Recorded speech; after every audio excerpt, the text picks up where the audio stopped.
আপনার আমার নবী প্রিয় নবী মুহাম্মদ রাসূলুল্লাহ সাল্লাল্লাহু আলাইহি ওয়াসাল্লাম এই পৃথিবীর মধ্যে আগমন করেছিলেন, ঠিক কি না? ঠিক। প্রিয় নবীজি আমার আগমন করেছেন, তিনি যেমন তামাম পৃথিবীতে সমস্ত নবীদের নবী, নবীকুলের সম্রাট, তিনি সমস্ত রাসূলদের রাসূল ছিলেন, ঠিক কি না? এই মাসে এমন একটি বিষয় রয়েছে যে এই মাসে আমরা জানি সকল ওলিদের শিরোমণি হযরত আব্দুল কাদের জিলানী রাহমাতুল্লাহি আলাইহি তিনি এই মাসটিতে দুনিয়া থেকে বিদায় নিয়েছেন, ঠিক কি না? যেটিকে বলা হয় ফাতিহাই দোয়াস্তাহ, অর্থাৎ আমরা ফাতিহা করি বিভিন্ন সময় যখন কোনো মানুষ ইন্তেকাল করে, ঠিক কি না? ফাতিহা করি কি তাদেরকে দোয়া করছেন, সুবহানাল্লাহ সুবহানাল্লাহ, আমরা দোয়া করছি কি না? বিভিন্ন ভাবে দোয়া করছেন। এখানে দোয়াস্তাহ মানে হচ্ছে রবিউল সানি মাসের 11 তারিখ, যেই মাসের 11 তারিখে আল্লাহ প্রিয় বন্ধু সেই হুমায়ুন আব্দুল কাদের জিলানী রাহমাতুল্লাহি আলাইহি তিনি এই দুনিয়া থেকে বিদায় নিয়ে চলে গেছেন, তিনি বাগদাদ শরীফে শুয়ে আছেন, ঠিক কি না? আমরা বিভিন্ন ওলিদের আশিক রয়েছি, এখনো অনেক মানুষ এই বাগদাদ জমিন থেকেও বাগদাদ শরীফে আব্দুল কাদের জিলানী রাহমাতুল্লাহি আলাইহি তার কবর জিয়ারতের উদ্দেশ্যে আমরা যাই, ঠিক কি না? কি কারণে? কারণ আল্লাহর ওলিদের কাছে গেলে আমার আপনার যারা আমরা শুনেছি বা বিভিন্ন কোয়ালিটির মানুষ তাদেরকে আল্লাহ ওলিরা ফায়েজ দিয়ে ভরপুর করে দেয়, সুবহানাল্লাহ। কারণ হচ্ছে তারা হচ্ছে আল্লাহ তাআলার বন্ধু, তাদের কোনো সন্দেহ আছে না? কোনো সন্দেহ নেই। এই পৃথিবীতে কত বড় বড় বড় ওলি আল্লাহ আছে না? বিভিন্ন ওলি আল্লাহ আছে, যেমন আমরা পীর নামে তাদেরকে চিনে থাকি, ঠিক কি না? এই পীরদেরকে যেই জিনিস যত ভালো সেই জিনিসের যত্ন বেশি বেশি হয়, ঠিক কি না? যে জিনিস যত ভালো সেই জিনিসের যত্নটা বেশি বেশি করতে মানুষ চেষ্টা করে, কারণ বেশি ভালো জিনিসটাই বেশি চলে। নকলটা ওই ভালোটার সাথে মিশে রাখানোর জন্য আজকাল এই পৃথিবীতে যেমন ভালো পীর রয়েছে তেমনি অনেক ভণ্ড পীরেরও অভাব নাই। এই পৃথিবীতে অনেক আল্লাহ ওলিয়া ছিলেন, কিন্তু আমরা যারা হক্কানি আলেম রয়েছে, যারা হক্কানি পীর তাদেরকে মানি, ঠিক কি না? আমরা ওলিদের আশিক, কারণ আল্লাহ পাক রব্বুল আলামিন পবিত্র কোরআনুল কারীমে সূরাতুল ইউনূসের ৬২ নং আয়াতের মধ্যে স্পষ্ট করে দিয়েছেন, আল্লাহ ইন্না আউলিয়াল্লাহি লা খাউফুন আলাইহিম ওয়া লা হুম ইয়াহজানুন, সুবহানাল্লাহ। সর্বপ্রথম যে শব্দটা আল্লাহ তাআলা এই আয়াতে ব্যবহার করেছেন শব্দটা হচ্ছে আলা, মানে সাবধান, সুবহানাল্লাহ। সর্বপ্রথম শব্দটা কি ব্যবহার করেছেন? সাবধান। রেড সিগন্যাল আছে আমাদের বিভিন্ন রাস্তায় মোড়ে মোড়ে, যখন আমরা দেখি লাল বাতি জ্বালানো হয় তখন গাড়ি চলে, তখন করে দেওয়া হয়, স্টপ করে দেওয়া হয়, লাল বাতি জ্বালানোর পরে আর কোনো গাড়ি চলে না। বিভিন্ন জায়গায় রেড সিগন্যাল থাকতে ওখানে নিষেধাজ্ঞার কোনো একটা বিষয় রয়েছে। এই পৃথিবীতে এ থেকে বোঝা যায় আল্লাহ পাক রব্বুল আলামিন যে এখানে সাবধান শব্দটা ব্যবহার করেছেন, নিশ্চয়ই সামনে যে শব্দগুলো ব্যবহার করবে সেটা কোনো গুরুত্বপূর্ণ কথা রয়েছে, কারণ এখানে আল্লাহ তাআলার বন্ধুদের ব্যাপারে আলাপ আলোচনা হবে। অতএব আল্লাহর ওলিদের সাথে যদি যাতে করে কোনো প্রকার ভুল ব্যাপার না হয়, যাতে করে ওলিদের সাথে বেয়াদবি না হয়, এজন্যই সর্বপ্রথম শব্দটা আল্লাহ তাআলা ব্যবহার করেছেন সাবধান। আল্লাহ ইন্না আউলিয়াল্লাহ লা খাউফুন আলাইহিম, যারা আল্লাহর ওলি হবে লা খাউফুন, তাদের কোনো ভয় নাই, যে বলে সুবহানাল্লাহ, তাদের কোনো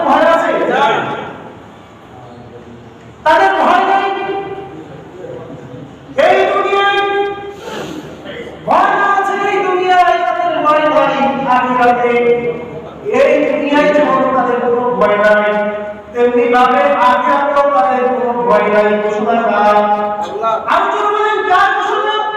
আমার আল্লাহ তাআলা ঘোষণা করেছেন আল্লাহর বন্ধু যারা হবে, আল্লাহর মাহবুব বান্দা যারা হবে, তাদের আল্লাহ পাক রব্বুল আলামিন এত প্রিয় করে নিয়েছে।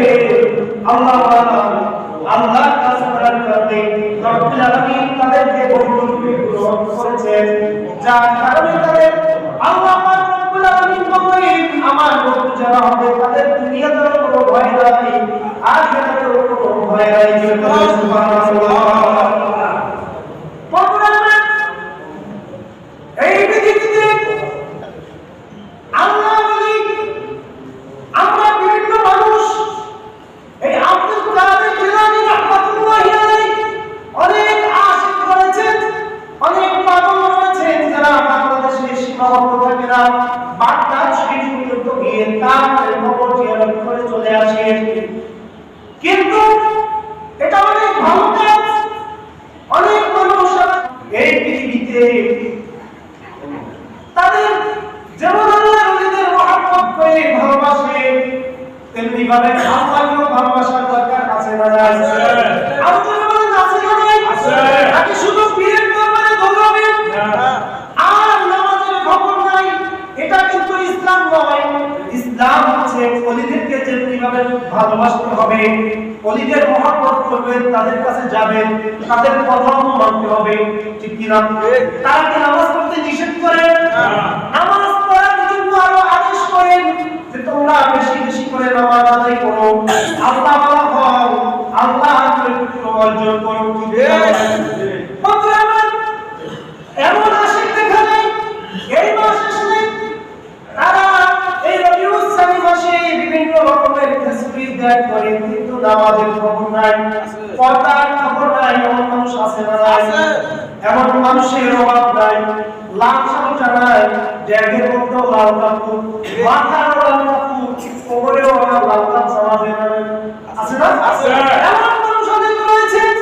কিন্তু বন্ধু আল্লাহ পাক রব্বুল আলামিনের যদি পরিচিত বন্ধু হতে চাও, আল্লাহ ওয়ালা হতে চাও, আমার নবীর ভালোবাসা লাগবে, আল্লাহ ওয়ালাদের ভালোবাসা লাগবে, কিন্তু নামাজ ছাড়া আল্লাহ ওলির ভালোবাসা হয় না। ঠিক কি না? ঠিক। আল্লাহ ওলি আমাদের অনেক মানুষ এরকম রয়েছে যারা বিভিন্ন সময় ইমাম সাহেবদের কাছে, আলেমদের কাছে দোয়া চায়, হুজুর আমার জন্য একটু দোয়া করবেন যাতে আব্দুল কাদের জিলানীর মতো আল্লাহ তাআলা আমাকে একটা সন্তান দান করেন। অনেক মানুষ আমার দোয়া চায়, অভাব নাই অনেক মানুষ, কিন্তু আব্দুল কাদের জিলানী হইতে হইলে কেমন হওয়া দরকার সেদিকে আমরা যাই না, ঠিক কি না?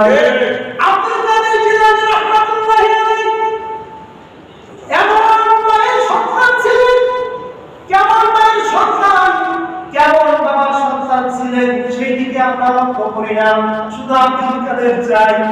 আব্দুল কাদের এমনিতেই হয় নাই বন্ধু।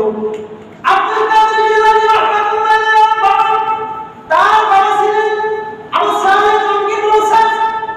আবু সালেহ জঙ্গি মুসা যখন অল্প বয়স, যুবক বয়স, এমন সময় তিনি 3 দিন অনাহার, কিছু খায় না, নদী পার দিয়ে কোথাও যাচ্ছিলেন, হাঁটতেছিলেন।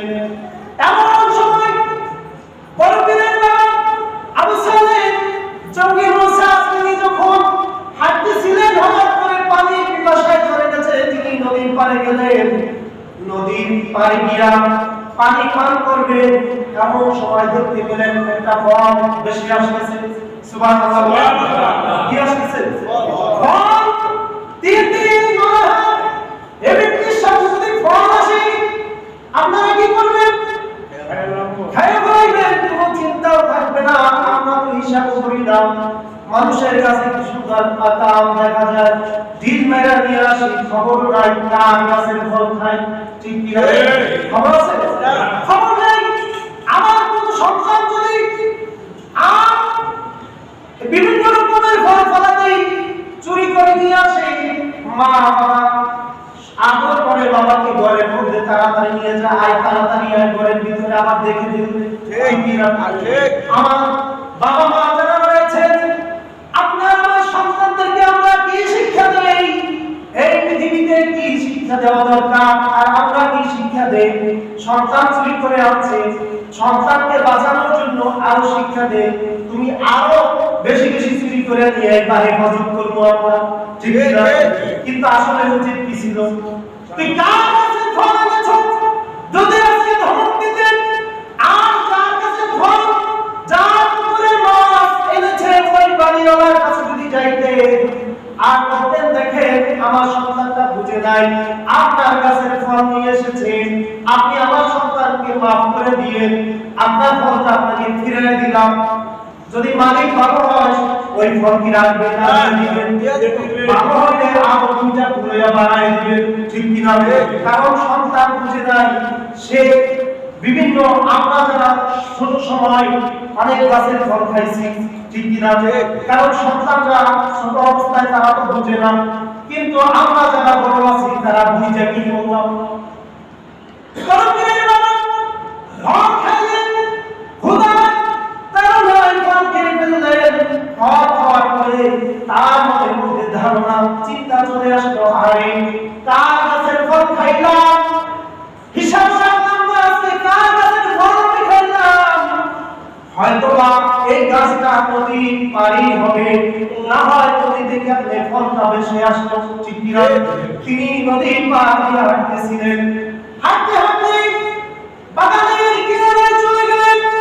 অনেক দূর গিয়ে বাগান পাইলেন, মানুষদেরকে জিজ্ঞেস করেন এই বাগানের মালিককে, মালিককে খুঁজে বের করো। মালিককে খুঁজে বের করলেন, খুঁজে বের করে বললেন, ও বাবা দেখেন এই বাগানটা বুঝি আপনার? বলে হ্যাঁ আমার। কি হয়েছে বলো? এই নদীর পারে দিয়ে আমি যখন আসতেছিলাম তখন একটা আপেল ফল ভেসে যাচ্ছিল, 3 দিনের আহার। আমি মুসা যখন যাচ্ছিলাম পানি পিপাসার জন্য পানি খাইতে, এমন সময় এই ফলটা উঠায় খেয়ে ফেললাম। ফলটা খাওয়ার কারণে আজ আপনি যদি আমাকে মাফ না করেন, ক্ষমা না করেন, তাহলে ওই হাসরের ময়দানে না জানি আল্লাহ তাআলা আমাকে ক্ষমা করবে না। কিন্তু আমরা কি হিসাব করতাম? হিসাব আছে আমাদের? এখনো এই বয়সে এসে কত মানুষের কাছে ফল খায়, কত মানুষকে ঠকায় হিসাব ছাড়া, ঠিক কি না? কিন্তু আল্লাহ মালিক এমনি হয়ে গেল না। আবু সালেহ যখন ওই বাগানের কাছে, ওই গাছের মালিকের কাছে যাবে ক্ষমা চাইলেন, বৃদ্ধ মানুষ তিনি চিন্তা করেন যে যুবক ছেলেটা এই বয়সে আল্লাহকে এত ভয় করেছে, কাকে ভয় করেছে? কোন মানুষকে তো ভয় করে নাই, কারণ একটা বেশি আশা করে এই ফলটার কোনো হিসাব নাই, এটার কোনো বিচার হয় না, হয়। কিন্তু সে এমন তাকওয়াবিদি, এমন আল্লাহর ভয় অন্তরের মধ্যে ধারণ করতে পেরেছে, যার কারণে তিনি আল্লাহর ভয়ের কারণে এই বেশি আশা ফলের মালিককে খুঁজতে গেছেন। সুবহানাল্লাহ। ফলের মালিক চিন্তা করেন নিশ্চয়ই এটা কোনো আল্লাহ ওলি হবে, না হয় এই বেশি আশা ফলের কোনো দাবি ছাড়াই কি আসার দরকার হতো না। তিনি চিন্তা করেন,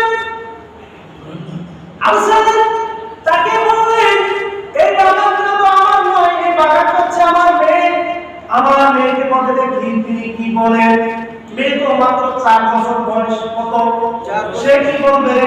বাবা একটু ঘুরে এসে বলেন, বাবা তুমি যদি আমার বাড়ি 12 বছর গোলামি করতে পারো, এই বাগান দেখাশোনা করবা, বাড়ি দেখাশোনা করবা, যদি 12 বছর আমার বাড়িতে থাকতে পারো, কাজকর্ম করতে পারো, তাহলে আমি তোমার এই ফলের দাবি ছেড়ে দিব। কোন জায়গায় নিয়ে ঠেকাইছে? তিনি চিন্তা করছেন যে আসলে এই মানুষটা এতটুকু দেখি আমি তার ফলাফল দিতে পারি না, কারণ এই মানুষটা আমার আরেকটু দেখা দরকার, ঠিক না? যে কেমন আল্লাহ হতে পারে মানুষটা, যে মানুষটা বেশি আশা ফলকে আবার মালিকের কাছে দাবি ছাড়া আসতে পারে, কেমন বাবার সন্তান হলে পরে এই মানুষটা এমন হতে পারে। তিনি মেনে নিলেন, ঠিক আছে 12 বছর আপনার বাড়িতে আমি গোলামি করবো, আপনার কাজকর্ম করবো, দেখাশোনা করবো, আপনি তারপরও আমাকে ক্ষমা করে দিয়ে। 12 বছর কেটে গেল। কয় বছর? 12 বছর কেটে যাওয়ার পর বড় পীরের নাম বলেন, হে মুরব্বি, আপনি তো বলেছিলেন 12 বছর আপনার বাড়ি খেদমত করতে হবে, কাজ করতে হবে। আজকে তো 12 বছর পুরো হয়ে গেল। এবার বলেন আপনি আমাকে ক্ষমা করেছেন কিনা? ওই মুরব্বি তিনি বললেন, ও মুসা, আবু সালেহ মুসা, তুমি শুনো, তোমাকে এত তাড়াতাড়ি আমি ক্ষমা করতে পারি না। ক্ষমা করতে পারি আর একটা শর্ত আছে, যদি ওই শর্ত পূরণ করতে পারো তাহলে আমি তোমাকে মাফ করে দিব। সুবহানাল্লাহ। শর্তটা কি বলে? শর্ত হচ্ছে, যদি তুমি আমার ওই ছোট মেয়েটা যেই সময় তুমি এসেছিলা তখন বয়স ছিল 4 বছর, আর যোগ হয়েছে 12 বছর, কত হয়েছে? 16 বছরের একটা মেয়ে আছে। ওই মেয়েটাকে যদি তুমি বিয়ে করো তাহলে আমি এই বাগানের মালিক আজকে তোমাকে ক্ষমা করে দিব। সুবহানাল্লাহ। বন্ধুরা, এবার আমি চিন্তা করি, কোন দায় ঠিকলাম, 12 বছর গোলামি করলাম, তারপর একটা ফলে হিসাব শেষ হলো না, মাপ পাইলাম না। মাপ তো নিতেই হবে, কারণ এই দুনিয়ায় যত বড় শাস্তি হোক না কেন সব কথা বলে রাজি আছি, কিন্তু ওই হাসরের ময়দানে আল্লাহ তাআলার কাঠগড়ায় আমি দাঁড়াতে চাই না।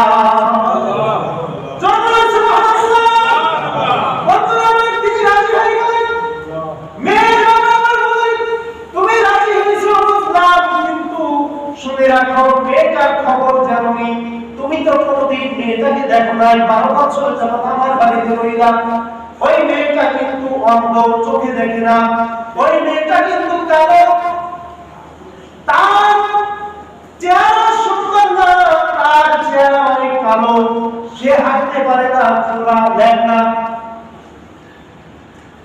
এবার একটু বিবেচনার মধ্যে চলে গেল, হারে আমি একটা মানুষ, এই যুবক মানুষ, সুন্দর একটা মেয়ে দেখে বিবাহ করতে পারতাম, কিন্তু আল্লাহ তাআলা কেমন অবস্থার মধ্যে আমাকে ফেলে দিলেন, এই অবস্থা কেন হলো আমার? আল্লাহ দরবারে কাঁদতে বলে, আল্লাহ সব শর্তগুলো মেনে নিলাম, সবগুলো শুনলাম, জানলাম, তারপর রব্বুল আলামিন তোমার কাছে ক্ষমা চাই, তবুও সবগুলো মেনে নিলাম, তুমি আমাকে হাসরের ময়দানে তোমার কাঠগড়ায় দাঁড় করিও না। তিনি মেনে নিলেন, ঠিক আছে, আপনার যে মেয়ে আছে ওই মেয়েকে আমি বিবাহ করব। সুবহানাল্লাহ।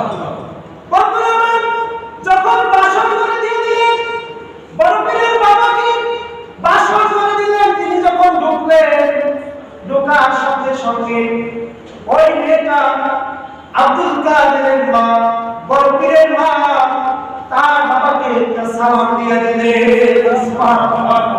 যখন সালাম দিলেন, বড় পীরের মা চিন্তা করি, আমি মনে হয় ভুল করে এসেছি, আমাকে মনে হয় কোন প্রতারণার ফাঁদে ফেলতেছেন, কারণ মেয়ের বাবা বলেছেন তোমার সাথে যে মেয়েকে বিবাহ দিব সেই মেয়েটা কিন্তু কথা বলতে পারে না, বোবা। তাহলে এই মেয়েটা কি কথা বলতে পারে? আমার রূপ সৌন্দর্য এত সুন্দর, পুরো ঘর মনে হয় যেন প্রতিমার চাঁদ দ্বারা আলোকিত হয়ে গেছে। আমার সব কিছু ঠিক আছে, আমার দিকে দেখি হরিণের মতো টাকা টাকা চোখ দিয়ে তাকিয়ে আছে, পাও আছে, হাতও আছে। এই মেয়ে মনে হয় ওই মেয়েটা নয়, মনে হয় আমাকে পরীক্ষা করার জন্য এমন মেয়েকে আমাকে দিয়ে পরীক্ষা করতেছেন। সুবহানাল্লাহ। কেমন মানুষ! বরপীর একদিন হয় নাই বাবা, দোয়া চাইলে শুধু হবে না, আমল করা দরকার আছে, ইমানকে মজবুত করা দরকার আছে। বাবা কেমন একটা ফলিতায় 12 বছর গোলামি করলেন, 12 বছর গোলামি করার পরে অন্তর টাকা আল্লাহ সব শোনার পরেও তিনি এত বড় দায়িত্ব নিলেন যে ওই মেয়েটাকে আমি বিবাহ করার জন্য রাজি হয়ে গেলাম। আপনিও যুবক, আর ওই মানুষটাও যুবক, তুলনা হয় না বাবা, তুলনা হয় না। ওই মেয়েটা বলে, ও স্বামী আমার, ও প্রাণের স্বামী, ভয় পাওয়ার কোনো কারণ নাই, আপনি পিছনের দিকে যাইয়েন না, আমার বাবা যা বলেছে সব কিছু সত্য, তবে সেই মেয়েটাই আমি, আমাকে অন্ধ বলেছে এই কারণে, কারণ আমি তো এই দুনিয়ায় আসার পরে আমার মা ছিল না, কিছুদিন পরে মা ইন্তেকাল করেন, কিন্তু আমি কোনদিন উপযুক্ত বয়সে উপনীত হওয়ার পরে কোনদিন পর পুরুষের চেহারা দেখি না। যার কারণে আমার বাবা বলেছে আমার মেয়ে অন্ধ, কারণ পৃথিবীর কোনো কিছু চেনে না। সুবহানাল্লাহ।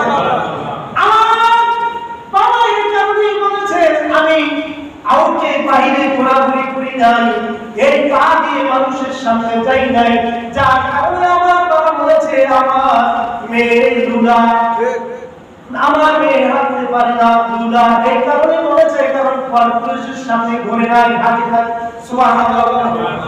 আমার বাবা এই কারণে বলেছে আমার মেয়ে কিন্তু কানে শোনে না, কারণ কোনদিন আমি পুরুষের কথা এই কান দিয়ে শুনি না। কিন্তু আমাদের সমাজের মেয়েরা 5-6 ওঠার আগে শুনে কি শুনে না? ফোন আছে না নাই? খাতার ভিতরে শীতকাল আসছে, কি মজা শীত, বাবাও জানে না ল্যাবের মধ্যে সন্তান কি করে, ঠিক কিনা বলে? সন্তান হেডফোন লাগাইয়া কি করতেছে, স্টার জলসা, বাবা আরামে খেলা দেখে, সিনেমা দেখে, আছে না নাই? আবার ইমাম সাহেবের কাছে আইসা দোয়া চায়, হুজুর আমার সন্তান আব্দুল কাদেরের মতো হয়, এটা আব্দুল কাদেরের মতো জন্মদিন কি হইব, এটা আব্দুল কাদের হবে না বন্ধু, এটা বলবেন আব্দুল কাদেরের কাছে যাওয়া সম্ভব নয়। যেই মা সব সময় স্টার জলসা দেখে আর পুরুষের সামনে রাস্তায় রাস্তায় মাথার কাপড় নাই, পেটের কাপড় নাই, পেট সব দেখা যায়, ওই মায়ের গর্ভ থেকে আব্দুল কাদেরের আশা করা যায় না, ওই গর্ভে ওই মায়ের পেট থেকে আসতে পারে টিপজলের মতো নড়ে, জোরে বলছেন কিনা? টিপজল আসবে, সালমান খান আসবে, ওই পেট থেকে কোনদিন আল্লাহ ওলির আশা করা যায় না, কোনদিন আশা করা যায় না। এখন যদি কিছু করতে যাই মা বোনদেরকে বলি, মা অনেক মানুষ আমাদেরকে আবার আটকানোর চেষ্টা করে, হুজুর যত কথাই পর্দার কথা, আমরা তো বাজার ঘাট করার লাগে, আমাদের যে দোষ নাই এমনটাও কিন্তু না, আমরা শুয়ে শুয়ে কই তুমি গিয়া বাজার কইয়া, আমি যাইতে পারতাম না, দোষটা জোরে বলকা। স্বামী মানে কি?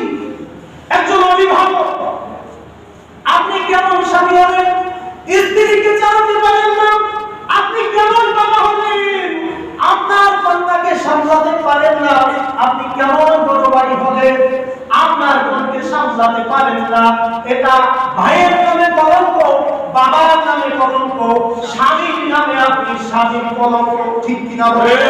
এই পৃথিবীতে অনেক মানুষ আমাদেরকে আটকানোর জন্য বলে, হুজুর আমাদের মন ভালো আছে, মহিলাদের সাথে গেল তেমন কোনো সমস্যা হয় না, জোরে করে নাও, জোরে বলেন নাউজুবিল্লাহ। কি বলে?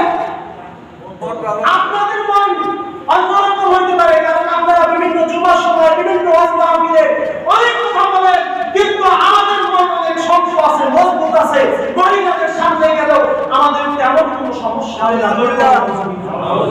আমি বলি যে পুরুষের বক্তব্যে আমার, যে পুরুষের বক্তব্যটা এমন হতে পারে যে মহিলাদের সামনে, যুবতী নারীদের সামনে গেলে তোমার মনের তেমন সমস্যা হয় না, আমি বলি অতি তাড়াতাড়ি তোমাকে ডাক্তার দেখানো দরকার, কারণ তোমার জন্যই তো রাস্তার মনে মনে দেখি হারবাল আরো কত কি আছে না নাই?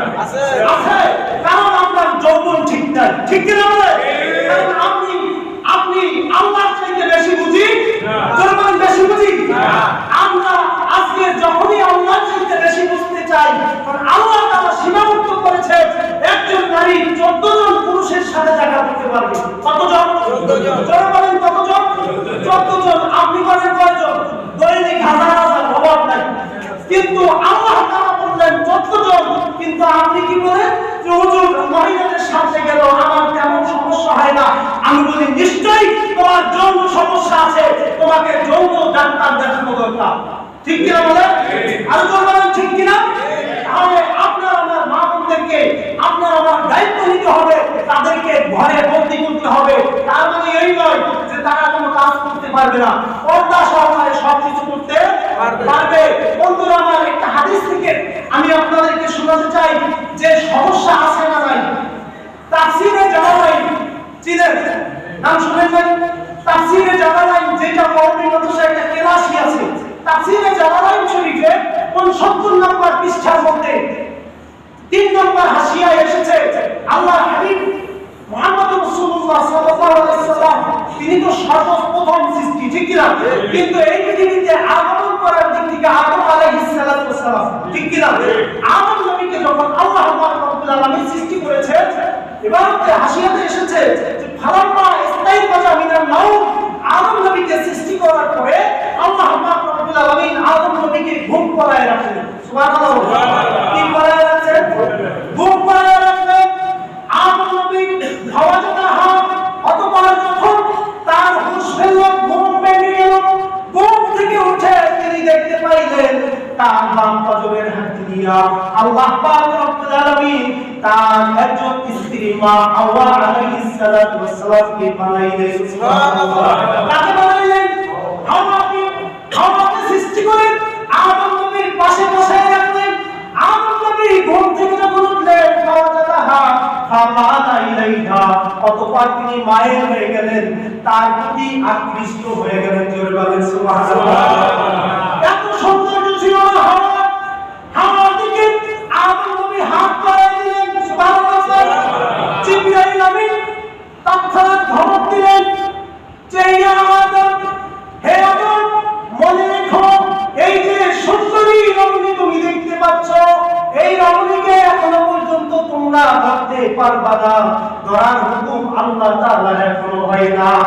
সুবহানাল্লাহ। আদম নবী বলেন, আল্লাহ আপনি তো এই যে মহিলা, যে রমণী হাওয়াকে সৃষ্টি করেছেন, অবশ্যই আমার জন্য সৃষ্টি করেছেন, তাহলে কেন ধরা যাবে না? আল্লাহ ফেরেশতা জিবরাইল আমিন বললেন, তুমি মহৎ আদায় করে নাও। সুবহানাল্লাহ। কি আদায় করো? মহৎ আদায় করো। তখন আদম নবী তো আর বুঝে না মহৎ কি, বুঝে আমার আদম নবী জিজ্ঞেস করলেন, হে জিবরাইল, মহৎ আবার কি? মহৎ তো বুঝি না। জিবরাইল আমিন বললেন, হে আদম, তুমি যতক্ষণ পর্যন্ত মহৎ আদায় না করবে, ততক্ষণ পর্যন্ত এই রমণী, এই হাওয়াকে তুমি স্পর্শ করতে পারবে না। তুমি আগে মহৎ আদায় করে দাও। সর্বপ্রথম তুমি হাত্তা তুসাল্লি আলা নাবিয়িকা, আমার নবী, হায়াতুল নবী, জিন্দা নবী মুহাম্মদুর রাসূলুল্লাহ সাল্লাল্লাহু আলাইহি ওয়াসাল্লামের উপর সালাসা মাররা আও 20 মাররা। সুবহানাল্লাহ। তিনটা রিওয়ায়াত আছে ব্যাপারে। প্রথম রিওয়ায়াত এখানে তাফসীরে জালালাইনের মধ্যে এসেছে, তুমি ওই নবী মুহাম্মদুর রাসূলুল্লাহ, তোমার যে সন্তান শ্রেষ্ঠ নবী হবে, শ্রেষ্ঠ মহামানব, সেই নবীর উপর 3 বার দরুদ শরীফ পাঠ করে নাও। সুবহানাল্লাহ। 3 বার যদি ওই শ্রেষ্ঠ নবী মুহাম্মদুর রাসূলুল্লাহর উপর যদি 3 বার দরুদ শরীফ আদায় করে নাও, তাহলে এই নারী তোমার জন্য হালাল হয়ে যাবে। ওই দরুদ শরীফ হয়ে যাবে তোমার জন্য তোমার বিয়ার মহর। সুবহানাল্লাহ। আর একটু জোরে বলেন সুবহানাল্লাহ।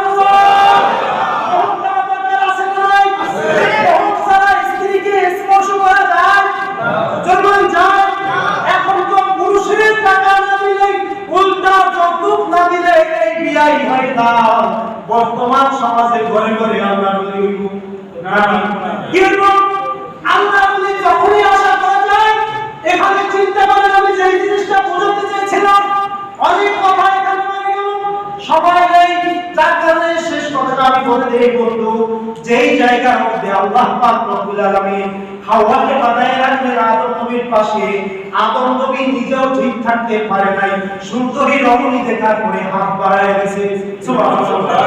তুমি কি আদম নবীর চাইতে শ্রেষ্ঠ নাকি? তোমার চরিত্র কি আদম নবীর চাইতে পবিত্র নাকি? তাহলে বোঝা যায় তুমি যে মানুষটা আজকে ওই নবীর চাইতে বেশি ভালো শাস্তে চাও, তোমার লক্ষণ ভালো না। তোমাকে যদি কোনো একটা গোপন জায়গায় দেওয়া হয়, তাহলে বোঝা যাবে তোমার মন ভালো না খারাপ। আলোচনা করেন ঠিক কিনা? বন্ধুরা, আমার তাহলে প্রত্যেক মানুষের চরিত্র গঠন করতে পারি নাই, আছে বলে জোরে আছে। পর্দা কার হুকুম? আল্লাহ। আমরা বলেন কার হুকুম? নামাজ কার হুকুম? নামাজ আল্লাহ তাআলার হুকুম, রোজা আল্লাহ তাআলার হুকুম। এর চেয়েও সবচেয়ে বড় হুকুম হচ্ছে আমার আল্লাহ তাআলার পর্দা ফরজ হুকুম। আর জোরে বলেন সুবহানাল্লাহ। ইনশাআল্লাহ আমরা সবাই পর্দা করতে চাই কি চাই না? আমরা কোনদিন চাই না? আল্লাহ পাক রব্বুল আলামিন আমাদের প্রত্যেককে প্রত্যেক মা প্রত্যেককে পর্দা করার তৌফিক দান করুন।